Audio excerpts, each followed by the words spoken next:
ख्रिस्तामध्ये माझ्या प्रिय भाविकांनो, माणसाचं जीवन जास्त करून या दोन प्रश्नावरती उभारलेलं असते. या दोन गोष्टीकडे मनुष्य जीवनामध्ये जास्त लक्ष केंद्रित करत असतो आणि त्या प्रकारे आपलं जीवन जगण्याचा प्रयत्न करत असतो. एक गोष्ट म्हणजेच लोक माझ्याविषयी काय म्हणतात आणि दुसरी गोष्ट म्हणजे माझं स्वतःविषयी काय मत आहे. या दोन गोष्टीकडे माणसाचं लक्ष केंद्रित झालेलं असते आणि या दोन गोष्टी भोवतीच माणसाचं सर्व जीवन चक्र चालू असते. लोक काय बोलतील, लोकांची माझ्याविषयी काय अपेक्षा आहेत, याकडे लक्ष लावून प्रत्येक व्यक्ती आपलं जीवन जगत असतो. परंतु मी कोण आहे, माझ्याविषयी माझं स्वतःचं मत काय आहे, याकडे देखील लक्ष लावणारे काहीच किंवा थोडेच लोक असतात आणि अशा प्रकारचं व्यक्ती जीवन जगत असतो केवळ या गोष्टीकडे लक्ष केंद्रित करून. परंतु आजचं शुभवर्तमान आपल्याला एक पाऊल पुढे जाऊन खरोखरच या विश्वाच्या पलीकडे दुसरं असं विश्व आहे, तेथे आपण स्वतःचा शोध करायचा आहे, यासाठी पाचारण करत आहे.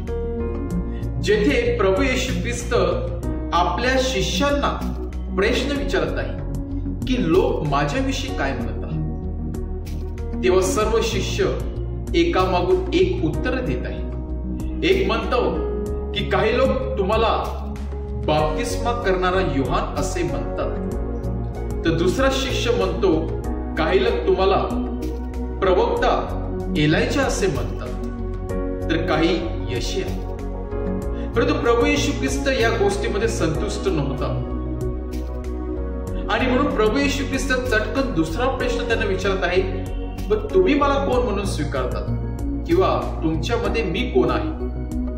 तेव्हा मात्र त्याचे तोंड बंद होतात, कारण लोक काय म्हणतात यांच्याकडे त्यांचे लक्ष जास्त केंद्रित होते आणि त्याप्रमाणे किंबहुना त्यांचं जीवनचक्र चाललेलं होतं. परंतु प्रभू येशू ख्रिस्त त्यामध्ये मात्र नक्कीच आनंदित नव्हता, कारण प्रभू येशू ख्रिस्ताला ठाऊक होतं की हे लोक जे वाहवा करतात तेच लोक त्याच्यावरती टीका करणारे आहेत. हे लोक जे समोरून माझी गोडवा गातात तेच लोक मागून माझी टीका करत आहेत, हे प्रभू येशू ख्रिस्ताला ठाऊक आहे. जे लोक मला प्रवक्ता संत म्हणून सांगतात तेच लोक मला खादाडे आणि भूतग्रस्त असं संबोधितात, हे देखील प्रभू येशू ख्रिस्ताला ठाऊक. आणि म्हणून लोक काय म्हणतात याविषयी प्रभू येशू ख्रिस्ताला महत्वाचा इंटरेस्ट नव्हता. प्रभू येशू ख्रिस्त त्याच्यामध्ये उत्साह देखील नव्हता आणि म्हणून प्रभू येशू ख्रिस्त शिष्यांच्या मनातून काहीतरी उत्तर शोधण्याचा प्रयत्न करत आहे की तुम्ही मला कोण सांगता, कारण शिष्य लोक शिवाय शिष्य प्रभू येशू ख्रिस्तामध्ये जास्तीत जास्त वेळ घालवतो. तेव्हा मात्र त्याची तोंड बंद होतात. परंतु एकच शिष्य पुढे सरसावतो आणि तो सुंदर असं उत्तर देतो, तो म्हणजे पेत्र. आणि पेत्र प्रभू येशू ख्रिस्ताला सांगत आहे की प्रभूजी, तुम्ही तर जिवंत देवाचे पुत्र आहात, तुम्ही ख्रिस्त आहात. आणि या उत्तराने प्रभू येशू ख्रिस्ताला आनंदित होतो. पण प्रभू येशू ख्रिस्त हे दोन प्रश्न का विचारत आहे? हा प्रश्न प्रभू येशू ख्रिस्त जणू काही शिष्यांची तयारी करत आहे. जर आपण जास्तीत जास्त लक्ष लोकांच्या बोलण्याकडे केंद्रित केलं तर किंबहुना आपण या जगामध्ये आनंदित व्यक्ती कधीच नसणार आहे. जी व्यक्ती स्वतःकडे कमी लक्ष केंद्रित करते आणि दुसऱ्यांच्या बोलण्याकडे जास्त लक्ष केंद्रित करते, ती व्यक्ती जीवनामध्ये यशस्वी होऊ शकत नाही, कारण त्या व्यक्तीचा संपूर्ण लक्ष इतरांच्याकडे असते. पण ज्या व्यक्तीला स्वतःवरती भरोसा असतो, स्वतःवरती विश्वास असतो, ती व्यक्ती इतरांच्या टीकाकडे कानाडोळा करते, स्वतःच्या विश्वासावरती पुढे सरसावत असते आणि ती व्यक्ती जीवनामध्ये यशस्वी होते. आणि म्हणून आज प्रभू येशू ख्रिस्त आपल्या सर्वांना हेच दोन प्रश्न विचारत आहे की मी कोण आहे, म्हणजे तुम्ही कोण आहात.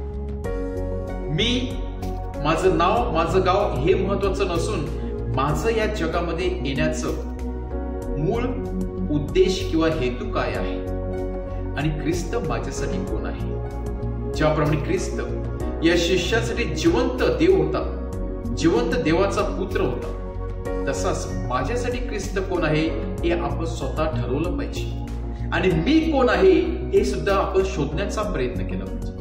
ज्या व्यक्तीला हे उत्तर सापडलेलं आहे की मी कोण आहे, हू एम आय, ती व्यक्ती सर्वात सुखी व्यक्ती आहे, आनंदित व्यक्ती आहे. त्या व्यक्तीला जीवनाचं सार समजलेलं आहे. पण जी व्यक्ती जीवनामध्ये अजून अडखळत आहे, ज्या व्यक्तीला ख्रिस्त मिळालेला नाही आणि स्वतःची ओळख पटलेली नाही, ती व्यक्ती अंधारात चाचपडणाऱ्या व्यक्तीसारखी आहे, जिला मार्ग ठाऊक नसतो. आणि म्हणून आज आपण ख्रिस्ताकडे येऊया, जो जिवंत देवाचा पुत्र आहे. ज्या ख्रिस्ताने आपल्याला नवीन डिग्निटी दिलेली आहे, त्या ख्रिस्ताच्या सामर्थ्याने आपण स्वतःचा शोध घेण्याचा प्रयत्न करूया. खरा आनंद आपल्यामध्ये आहे ते आपण शोधण्याचा प्रयत्न करूया.